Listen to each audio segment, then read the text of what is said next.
I have never believed in ghosts. All the stories told on rainy nights, the rumors in the small neighborhood, or the yellowed diary entries found in old drawers, to me, were just ghost stories made up to scare children. But that night, when the clock on the table struck midnight, my worldview collapsed in an instant. The hunger of the watcher was no longer an abstract truth. It had become something I felt every hour, a weight pressing on my chest, a whisper filling the empty rooms. I could not sleep, and when I closed my eyes, I saw pieces of myself fading, like photographs left too long in the sun. My memories of Michael, once sharp and vibrant, were beginning to blur around the edges. That was when I realized I could not wait for another letter. I needed to find out what ancestor had opened the door to this curse. The journal left behind by my father was cryptic, filled with fragments of fear, but there were hints. One entry mentioned an old chest in the basement, locked and never to be opened. I had ignored it for years, believing it to be nothing more than storage. Now I knew better. At dusk, with the air heavy and still, I descended into the basement.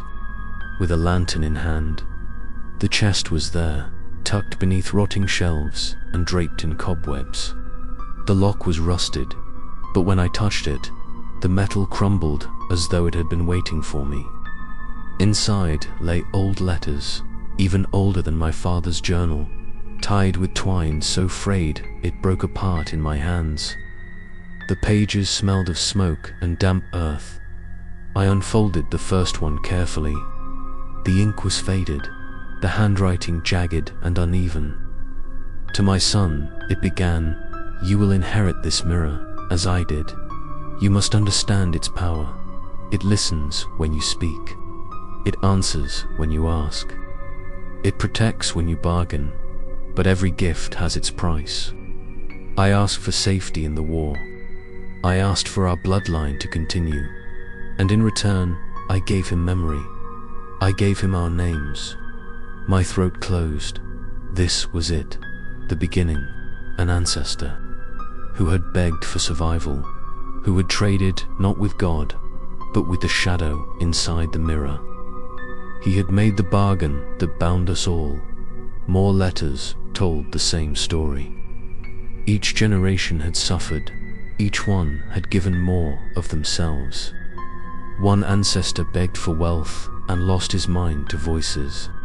Another asked for long life and lived to 90, but by then remembered no one, not even himself. The watcher had been feeding for centuries, taking piece by piece, never satisfied.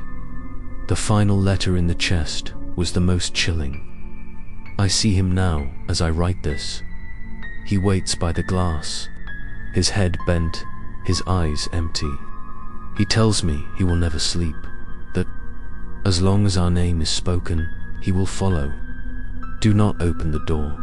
Do not let him through. But if you fail, know this: he will ask for the last of us. He will ask to step into the world. I dropped the page, my hands trembling. The lantern flickered violently, as if the words themselves had drawn his presence nearer. I shoved the letters back into the chest and stumbled upstairs, my breath ragged. That night, I did not have to wait for the watcher's voice. It came as soon as the house grew dark. "David," it whispered, deeper now, resonant, almost pleased. "I remember you." The attic hatch creaked above, though I had not touched it. Dust fell from the ceiling like ash. I backed away, pressing myself into the wall, shaking my head. "No," I muttered. "You can't have me," but the truth was already written. The ancestor's bargain had chained me as surely as it had chained Michael, as surely as it had chained my father before me. And the watcher was patient. He did not need to rush. He would take me piece by piece until I was hollow, until nothing remained but my shadow in the glass. I returned to the desk at dawn, exhaustion hollowing me out.